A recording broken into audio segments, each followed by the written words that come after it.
Hello everyone, how to towards back with another new video, and in this video I'm gonna share with you how to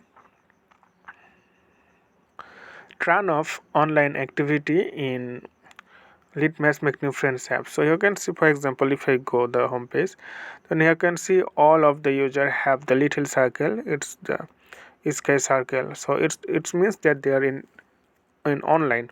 But if you want to turn this off, then you can easily do this thing. So how can you do this? So you can see its profile icon right bottom corner on your screen. Simply tap on that. Once you tap on that, then you can see the settings icon right top corner on your screen. Simply tap on that. Once you tap on that, then scroll down a little bit, then you can see the option privacy control. Simply tap on that, and you can see show when you are active.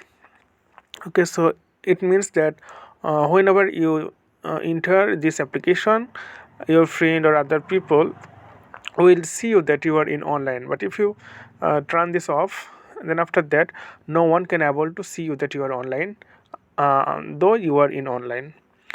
So okay friend, I hope this video is helpful for you. So today's no more, and thank you for watching.